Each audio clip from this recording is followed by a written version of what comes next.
for joining us. This is Live with Miami's Community News, and I'm Michael Miller. Our special guest today is the Mayor of Coral Gables, Vince Lago. Mayor, thank you very much for being here. Sir, as always, it's a pleasure, and thank you for having me on your show. So a lot of things going on in the community across South Florida, and today we're going to talk particularly about Coral Gables. So what are some of the major issues that your constituents tell you that are of concern to them? Well, right now, there's always the issues of development. Right now, we have a big election coming up on April 8th, and the concerns are mostly surrounding the future of the city. What is the city of Coral Gables going to look like? There could be significant changes coming in the next election, trying to get people out there to really, get involved, get engaged. We've had 3 city managers in 10 months. We have a new city manager. How is that possible? Typically, city managers last a couple of years for sure, all right? Well, we had a big change in the last commission, in the last election 2 years ago. And our previous city manager, Peter Iglesias, who was a gentleman who lives in the city and has worked very hard on behalf of the city, was let go by 3 of my colleagues in the commission. And another individual was brought in, Amos Rojas. And last Monday was his last day. And now He resigned? He resigned. And how long was he in that position? 10 months. And was there a stated reason for leaving other than? He says that he was planning on being there just for a year and that his time had come to an end. Okay. But the real reason is simple. I mean, my colleagues in the commission, 3 of my colleagues, Kirk Menendez and Ariel Fernandez and Melissa Castro, did not want to make this an election issue. So he stepped down, and then the ACM, Mr. Parhus, was made, not the interim, which is what I requested, was made the permanent, which again doesn't make much sense when you think about it. We have an election in 10 weeks. Why would you make somebody the permanent city manager? You have to pay a severance, pretty hefty severance of 10 weeks. I told him, I will vote in favor of you'll get a 5-0 support from the vice mayor also. She said it. If you just become temporary for the next 10 weeks, really work hard as you've done before and garner the trust of the commission. And depending on what happens in the election, you could be permanent. So I had to vote against his appointment like I voted against Amos Rojas' appointment.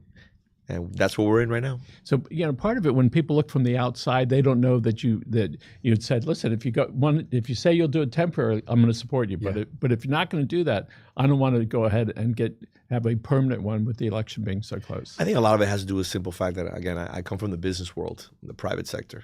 I have a business. I have a lot of employees. So I understand the cost of doing business and the cost of making a wrong decision in the hiring process. Hiring somebody who, again, doesn't have the expertise, the knowledge, or the education. And that was the case with Mr. Amos Rojas. He's unprepared. And it was basically handled in the middle of a commission meeting without even looking at a resume or even doing a background check. We pleaded to go to a national or local search. Kirk Menendez and Ariel Fernandez and Melissa Castro opposed that.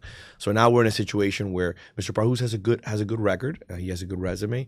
I've been working with him for the last 2 years. But I think the best thing to do is give our employees a chance and opportunity to potentially get into the position of city manager. Mm-hmm. And also, what are we afraid of to look nationally, to look locally for the best in the business?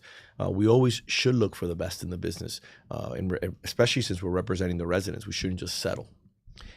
So, of concern to a lot of folks are the challenges of having septic tanks on the property. Throughout the county, there's 100,000 plus septic tanks. The county's been has this urgent move to convert to sewers. There is an issue of the infrastructure to supply the piping. But in particular in Coral Gables, the vice mayor is going to be speaking next week along with Commissioner Regalado and South Miami Mayor Javier Fernandez. So what are some of the issues concerning this conversion from, again, septic tank to sewers? So this is a very complicated issue. And the great thing about it is that the communities here, South Miami, West Miami, Coral Gables, Pinecrest, very educated community, City Miami, and they understand the environmental impacts, the ramifications of septic tanks. I'm a big believer that we need to transition from septic to sewer. Just like what happened with the Keys, you saw an immediate increase in the water quality, the reefs, the fishing. As a skin diver, as a spear fisherman, you want to make sure that we do everything in our power to preserve such an incredible resource. People come to our community for the beaches. People come to our community to enjoy the ocean, to fish. We're not yet, that I'm aware of, a tech or a banking hub. We don't have Napa Valley. California has a few other amenities where people visit. We need to protect this resource. Over 100 million people come to the state of Florida. So what we need to do is, again, find a way through this transition to get out of our septic tanks and move into sewer. We did it in the Keys, and it paid huge dividends. The issue that we're facing, and I'm super happy that the vice mayor is going to be here because she's incredibly competent when it comes to this issue, along with the mayor of South Miami and Raquel Regalado, who's amazing and has been advocating for this for a long time. These are three individuals that, again, have been locked in and been at the forefront of pushing this agenda forward, and I support them wholeheartedly. The issue that we're facing is the money. In the city of Coral Gables, I think the number is around 7,000 or 8,000 septic tanks. It's a big number. It's a big number, even though we've been able to remove a lot of them that are near the water. But again, we're compromising our water quality, our water table. And what we're seeing is a lot of these septic tanks have been abandoned, have not been properly maintained. A lot of people obviously don't understand what's happening with their septic tank because it's below ground. When you see a leak on your roof and it goes through your roof and it goes onto your ceiling, you see a stain on your drywall. That's something that you need to address immediately. A septic tank is underground. It's an issue. Should have just ignore it. You ignore it. You ignore it until it bubbles up and it's all over your driveway. So what we need to do is figure out a way, and I know that we're working on it. The city of Coral Gables, myself and the vice mayor went to Tallahassee, and we requested an appropriations amount of almost $1 million to do a study of all the septic tanks in our city. So we're ready for the next step. We're working on delivering that study. Thanks you to our state representatives and our senators who really came through big with that appropriations. And what we're doing right now is finalizing the study, and we'll be presenting it to the commission. And then the next step is the big step, and it's finding a funding mechanism to really transition from septic to sewer. We're looking at hundreds of millions of dollars just for the city. Just for the city. Just for the city. This is going to have to be on an all hands on deck approach. It's going to have to be based on relationships both at the county, at the state, and at the federal level. There's no way that the residents in the city can pay for this. Even with a bond, it will be so financially detrimental that, again, it's just unfeasible, and it's another problem that just gets kicked down the curb. So this might be throughout the county an issue of try to do the important areas first, and where there are bigger lots, hey, we can't do those. We have to go where it can be the most effective. Listen, and it's interesting because I've talked to Commissioner Regalado multiple times on this issue, and one of the things that I've mentioned to her, and she agrees, is that a lot of people right now, as you're building, let's say, for example, an addition on your home, you find that you don't have sufficient capacity in your septic tank. So the city, for example, Coral Gables says you need to upgrade your septic tank. I'm of the belief that we should not be upgrading any septic tanks. And if your septic tank is in poor condition and not working order, leave it the way it is. So if somebody has a 3-bedroom house and they're going to go to 4, the city says, hey, your septic tank is not big enough because you have another bedroom. Or you may be encroaching on your drain field, or you may be encroaching on the septic tank.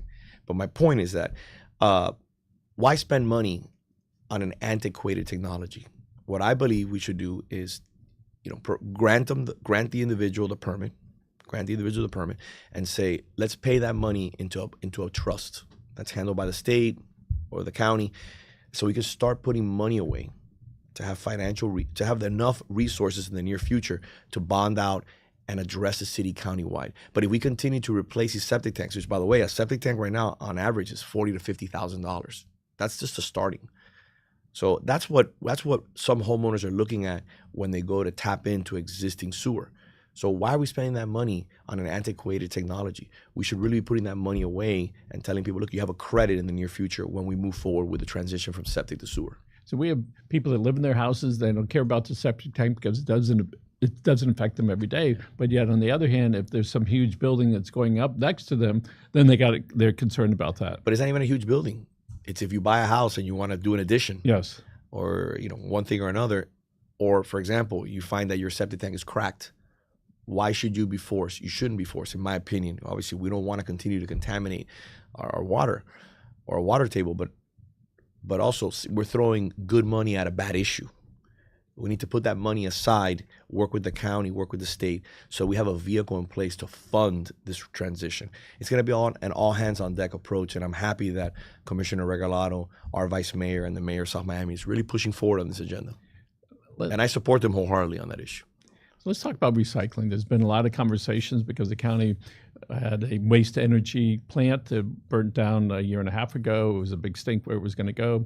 The county, through all its wisdom, decided we're just going to keep sending all our garbage up to the middle of the state and look for a solution later on. But as far as the recycling, a lot of the cities have it, the county has it. So tell us about the recycling program that the city of Coral Gables has. So the city of Coral Gables is a little different. We do our own recycling and we do our own waste. We have our own police and our own firefighters, which again allows us to really push on quality. We want to make sure we provide the best quality and that we're doing the right thing. When you look at Coral Gables in regards to our contamination rates of recycling, we have the lowest contamination rate of any city in Miami-Dade County. And why is that? Well, we have a really good education program from our staff, but also we have people in this community that really care.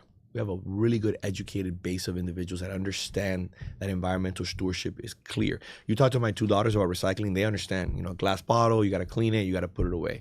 Certain plastics, plastic bags, for example. I passed legislation a year ago through the help of residents in the city of Coral Gables, where now you can visit multiple different facilities in the city of Coral Gables and take your plastic bags and get those plastic bags recycled. That used to go into the waste stream. Yes. And get incinerated or thrown into the landfill. Now you can go and through a program that we have, for example, at a public safety building or at our adult activity center, you can go there, drop off all the plastics. For example, your bread plastics. If you when you go to Winn-Dixie, Publix, garbage bags, anything that has plastic in it that can't be recycled, you take it to this location, and what they eventually do is a company collects it.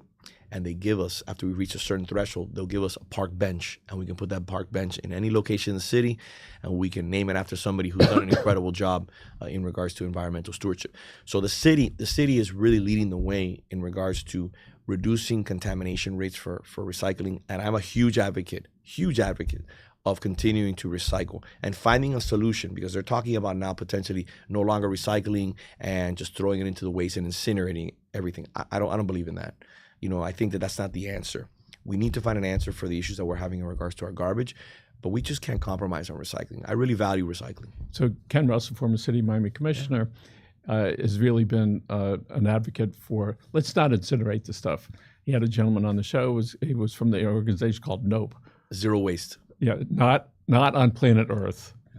An interesting thing happened with all our conversations about recycling, and my wife listening to it, she went and got a electronic composter in the house. It does not smell. It's perfect. We drop our leftover food, and in some period of time, it creates stuff that we can use in our garden. Soil. It's amazing. Our grandson, age 10, who lives on the waterway, he was out kayaking the other day, and as he was coming back in, he held up a plastic bag. Look, I found some trash. I said, see, it worked. It worked. It works. So what can the city do so the youngest of them all, right, who can have a lifetime of being involved in recycling and not throwing trash out, what can the city do to help that along? So let me tell you why it's important, okay? Because the change is coming from the children. It's not coming from the adults. All we can do is lead by example. And I'm going to show you what I'm doing. It's something that I'm very proud of. So I was one of the first elected officials that I'm aware of in the state of Florida that their house runs 100% on solar. I'm on my second electric car. I passed and I presented some of the most environmentally stringent legislation of any city in the state of Florida, from lead ordinances to continuing to buy parks and open green space, to ensuring that, again, we have the largest 100% electric car fleet of any city in the state of Florida, largest charging network, that if you're going to build a building in the city of Coral Gables, and it's over 20,000 square feet, you have to apply LEED or equivalent. When the city of Miami is 50,000 square feet, we're more stringent. For ensuring that we protect the inlets, that we protect that there's no garbage going into the sewers that end up going to an outfall. We have a lot of things that we're doing here and leading the way in the city. Can we always do more? Yeah, we're always looking for opportunities. But what I've done is I really focused in on my kids. I really focused in on explaining to them the importance of environmental stewardship, the importance of recycling, the importance of our house running on solar, driving an electric car, minimizing our carbon footprint. And I think that is the true future.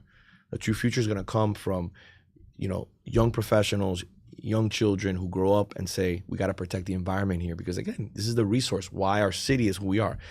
Think about if the bay is polluted. In the city of Coral Gables, 25% of our tax base comes from properties on the water. So if we don't have a healthy ocean, if we don't have a healthy reef and fish are dying and the stench is unbearable, we're going to be in a situation where property values are going to go down. And we're going to be in a serious issue. Because right now the city of Coral Gables has the second lowest millage rate for a full service city in Miami-Dade County. When I say full service, that means that we provide our own recycling, our own waste, police, and fire. And that's made possible because people on the water pay significant taxes because of their property values. And those properties will only go down if the ocean and our bay is not clean. We saw during the pandemic that the ocean turned, the bayside, it turned to this beautiful blue. And we used to look at the pictures before And after. right? And then, of course, it returned to what it was because we started using the The water. turbidity. Yes, and just in the big picture, to be able to get people to stop throwing trash into the ocean, into the bay, on the floors and the grounds, stop throwing stuff away, and be able to move them to where their mindset is a little bit cleaner.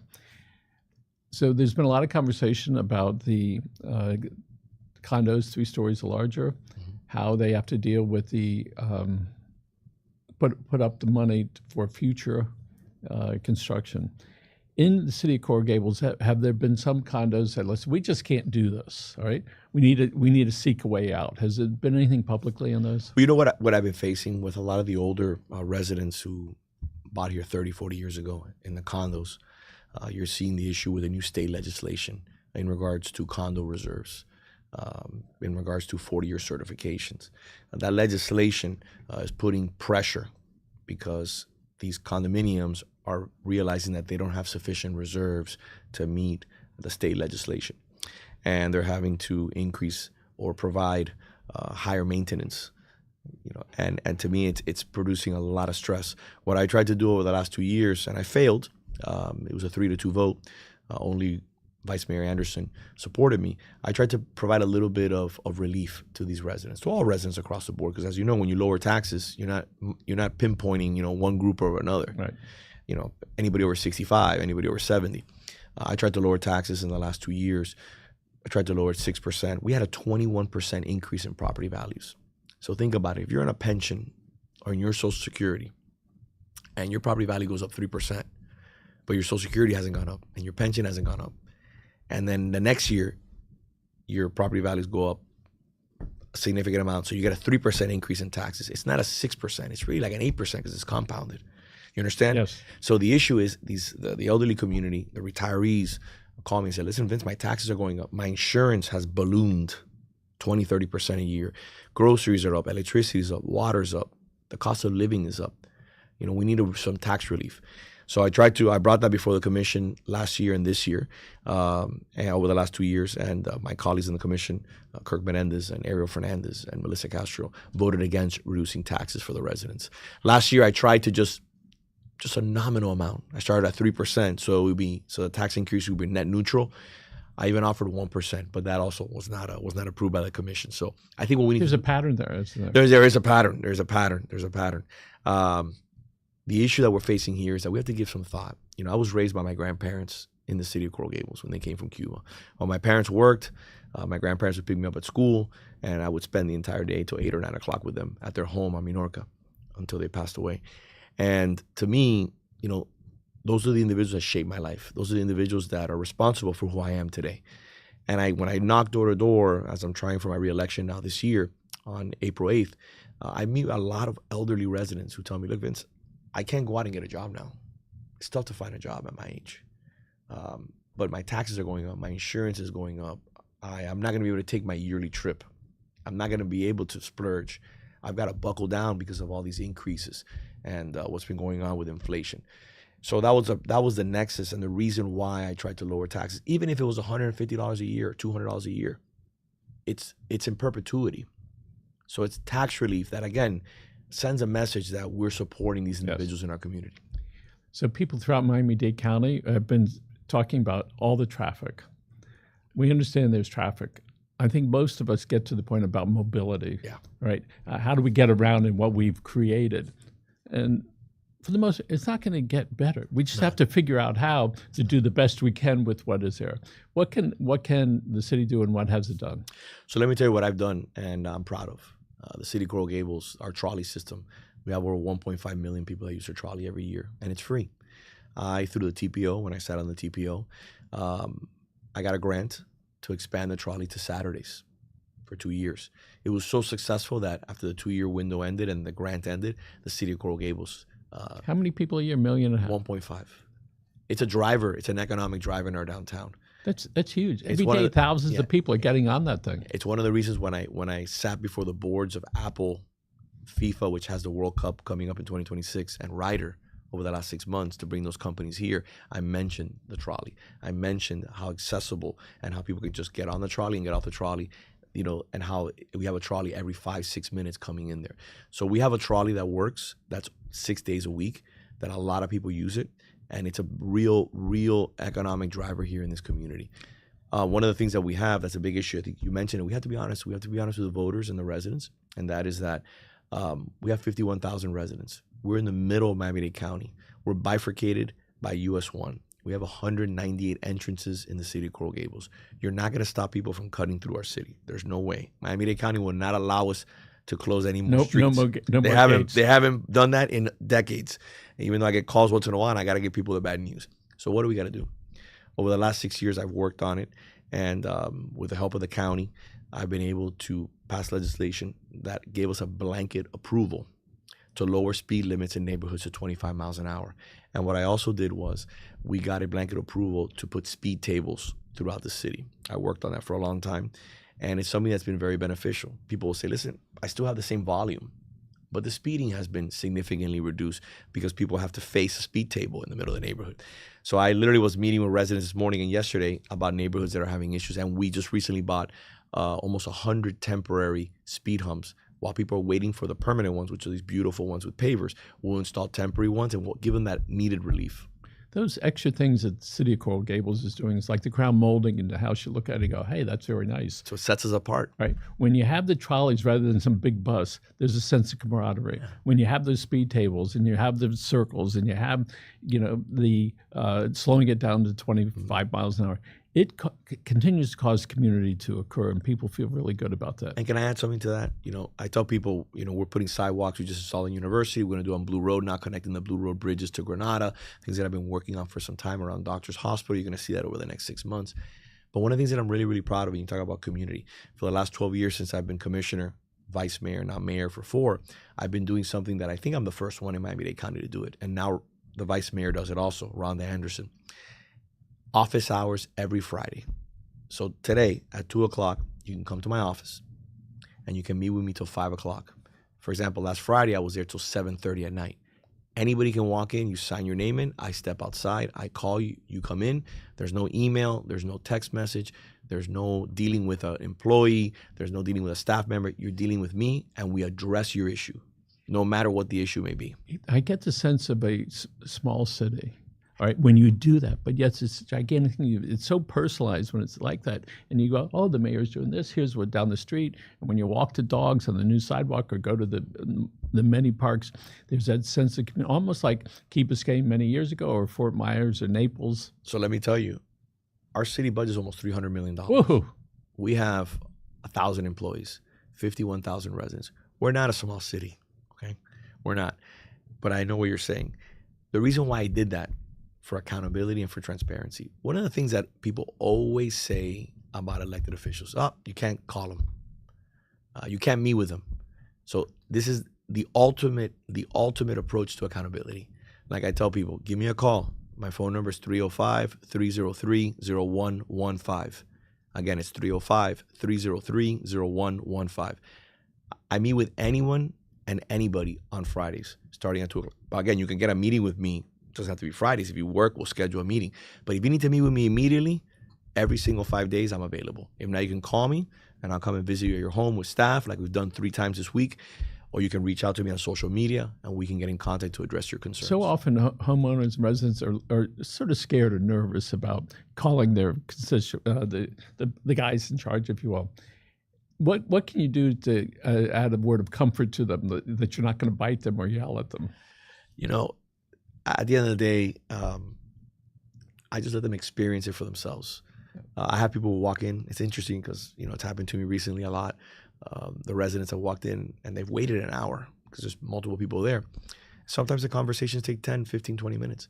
And I've asked the individual, how may I help you? It's a pleasure to meet you. And I go, what's going on? Talk to me. And they'll tell me, I'm just here to say thank you. Since I don't deal with them face to face, I deal with them over the phone or in an email.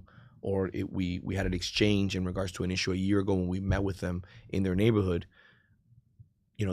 They come in to say, thank you for being so responsive. Thank you for being available. And that to me gives me a sense of pride gives me a sense of pride, and is something that hopefully it's a cornerstone of why I ran for office. I treat the city like a private business. I have to be accountable to my clients. I have to make payroll every 2 weeks. If I don't make payroll every single 2 weeks, my employees who are amazing will leave me, and I won't be able to deliver on behalf of my clients. My clients are the residents, and they really enjoy the fact that office hours are there as a backstop if they need to address any issues.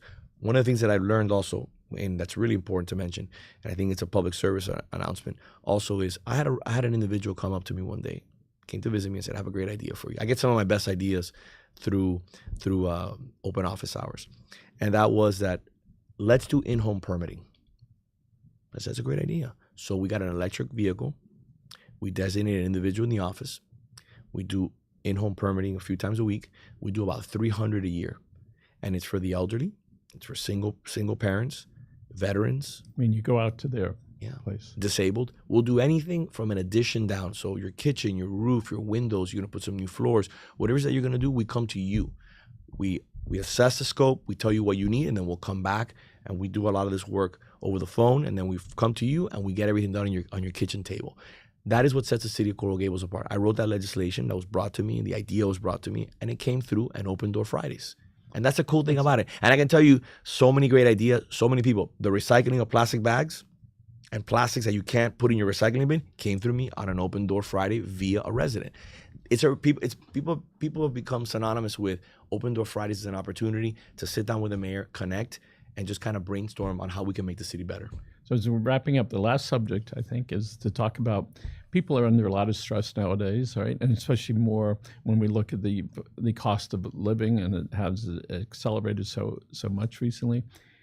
And lots of times people get lost, and some have a lot of emotional issues, and they are looking for some direction. Is there something that the city can do as far as helping people find health care and mental health care, as far as directing them? So we offer a lot of mental health care to our employees.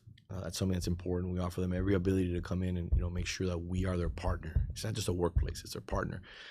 But in the residence, we have the Adult Activity Center. It's a $5 million facility that we built a few years ago, and it's really focused in on our seniors. The adult, they don't want you to call them seniors. Let me take that back. The adult activity members. It's important because, as you notice, individuals that have retired, have come to this community, they need to be engaged every single day, and it has become such an incredible success story. Everybody's going there. The classes are packed. They're sold out. And it's all about engagement. I'm a big believer that, and I've had this conversation with you on multiple occasions, and I talk to people, and I'm very proud to say, mental health is something that we need to really focus in on this community. I talk about it all the time when I'm in public, when I have the opportunity to. We talk about our physical health, but we don't talk about really our mental health. We don't ask our friends, the people that we interact, "Hey, how you doing? How's your day going? How's your family? How can I be of assistance to you?"